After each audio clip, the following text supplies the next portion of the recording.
empowering youth with visual impairment. Today we have Lori with us. She's going to talk through some SSI reporting and documentation considerations. Welcome, Lori. Do you mind to introduce yourself? My name is Lori Scharff, and I am a Work Incentives Practitioner, and I am totally blind. I provide nationwide services to individuals through an employment network who are either looking for work or actively working and need help with understanding their benefits. What does reporting look like for blind work expenses? Blind-related work expenses can be reported by providing documentation of your expenses. So, for example, things like taxes that are withheld from your pay, items such as meals eaten during the workday, and items such as dog food or assistive devices that you personally pay for out of pocket. All of these items need to be documented on a monthly basis, and receipts need to be shown and submitted to Social Security along with your pay stubs.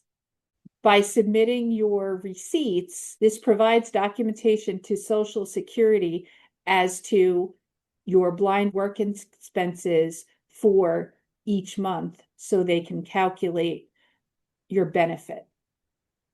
When thinking about Social Security reporting, what type of documentation is important to keep track of? Documentation to keep track of for Social Security purposes would be things like medical reports when you're filing for Social Security, an ophthalmologist report within the last year, and any additional disabilities that you might have from doctors specializing in those conditions are also helpful as supporting documentation. For students 22 and under, you should submit a documentation letter from your university, trade school, or a vocational rehabilitation program that you're attending each semester that you are working with that training program to provide documentation that you are eligible for the student earned income exclusion.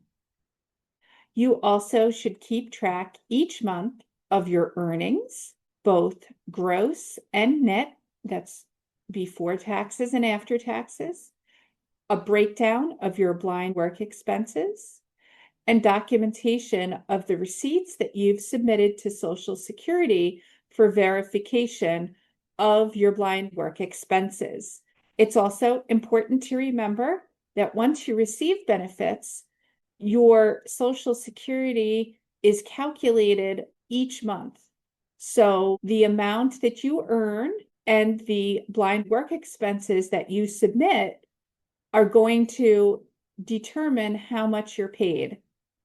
The blind work expenses that you incur while you're working and then your student earned income exclusion all reduce your countable income for Social Security purposes. And that means they'll pay you more because you don't get that money for other expenses. So the money that you pay out in taxes, you basically get back by your Social Security benefit.